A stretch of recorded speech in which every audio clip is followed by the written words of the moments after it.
सुबह 8 बजे एक ट्रेन ए से स्टेशन बी तक 40 किलोमीटर प्रति घंटा की रफ्तार से अपनी यात्रा शुरू करती है और 1 घंटे के बाद एक और ट्रेन स्टेशन बी से ए की ओर 50 किलोमीटर प्रति घंटा की रफ्तार से शुरू करती है। यदि दोनों स्टेशनों के बीच की दूरी 220 किलोमीटर है तो वे किस समय एक दूसरे को पार करेंगी। तो चलिए देखते हैं कैसे बनेगा। तो यहाँ पे ये एक स्टेशन हो गया ए और दूसरा स्टेशन हो गया बी। तो ए स्टेशन से जो ट्रेन है ये 40 किलोमीटर प्रति घंटा की स्पीड से 8 बजे चलेगी और यहाँ पे 9 बजे चलेगी ये वाली ट्रेन जिसकी स्पीड 50 किलोमीटर प्रति घंटा है। ये इस दिशा में जाएगी और ये इस दिशा में जाएगी, ठीक है। और दोनों की बीच की जो दूरी है ये 220 किलोमीटर है।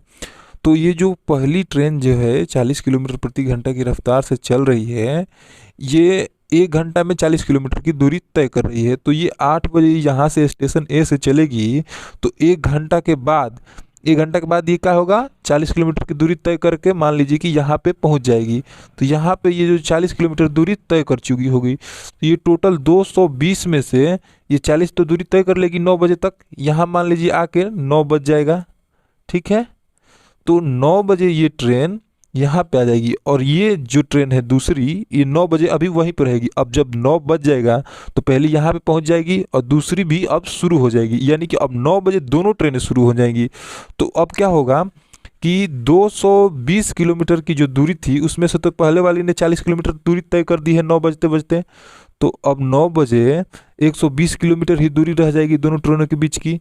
अब जब 9 बजेगा तो दोनों ट्रेनें चालू हो जाएंगी और जब दोनों ट्रेनें चालू हो जाएंगी तो दोनों का चाल जुड़ जाएगा, क्योंकि दोनों एक ही दिशा में एक ही दूरी को तय कर रही हैं। तो दोनों का चाल जुड़ेगा तो एक का स्पीड 50 से एक का 40 है, दोनों का चाल 90 हो जाएगा और दोनों का जो बीच का दूरी बचा हुआ है वो 180 किलोमीटर बचा हुआ है। तो 90 की स्पीड से 180 की दूरी तय करने में 2 घंटा कई लोगों का समय लगेगा। तो जब दोनों ट्रेनें 9 बजे चली थी एक दूसरे से एक साथ में जब शुरू हुई थी 9 बजे से और बीच की दूरी को तय करने में उन लोगों को 2 घंटा समय लगा, यानी कि 11 बजे दोनों ट्रेनें मिल जाएंगी।